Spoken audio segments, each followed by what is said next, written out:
Naging madali ang buhay-buhay para sa Lakers dahil sa shooting ni Dalton Knecht. Pero bago yan kamuntikan naman na magsuntukan itong sila D'Angelo Russell at Chris Paul. Nangyari nga ito under 1 minute na lang sa second quarter. Na dito ay makikita nga na sinadya na banggay ni D'Lo itong balikat ni Chris Paul kaya napatalsik ito ng bahagya. Matapos nga nito ay mukhang magsasapukan na talaga ang dalawa pero buti na lang ay nagkasagutan lang sila D'Lo at Chris Paul. Naagad din naman na pinaghiwalay ang nasabing dalawang players. Matalino din kasi itong si Chris Paul lalo alam kasi niya na nasa penalty na ang Lakers kaya inasar niya si D'Lo. Bago kasi ito ay siniko ni Chris Paul itong si D'Angelo Russell.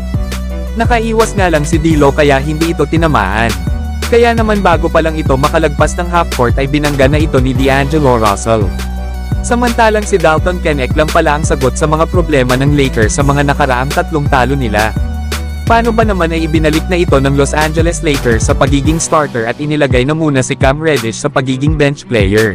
Gumawa lang naman kanina si Dalton Knecht ng 20 points, 8 rebounds, 1 assist at 2 steal. Na meron nga itong 4 out of 10 sa 3-point area at positive 8 nga ito sa plus-minus. Ito kasi yung wala sa Los Angeles Lakers sa huli nilang tatlong laro. Kahit kasi ganun pa rin ang role ni Dalton Knecht nang ilagay ito sa bench ng Lakers, ay iba pa rin talaga ang confidence ng nasabing rookie kapag ito ay kabilang sa mga starter. Isa rin naman itong defensive player higit sa lahat ay sharpshooter pa at scorer. Na ito nga ang pinagkaiba nila ni Cam Reddish na nag-e-struggle nga ito sa kanyang opensa. Kaya nahihirapan ang Los Angeles Lakers sa kanilang offensive end. Hindi katulad sa mga play na ito laban sa San Antonio Spurs, na dito nga ay pasimpleng na-attract ni LeBron ang bantay ni Dalton Knecht. Kaya naman ay dahil dito ay open sa top of the key ang rookie ng Lakers. Kaya naman ay agad na ibinigay ni LeBron ang bola at easy bucket na nga ito kay Dalton Knecht. Sa play naman na ito mga idol ay kahit nag-switch pa ng bantay sila LeBron at Dalton Knecht, na kahit nga mas malaki ang bumabantay dito ay tinirahan niya pa rin ito ng harap-harapan ng isang mid-range shot. Sa play naman na ito mga idol ay wala nang nagawa ang kalaban sa drive na ito ni Dalton Knecht.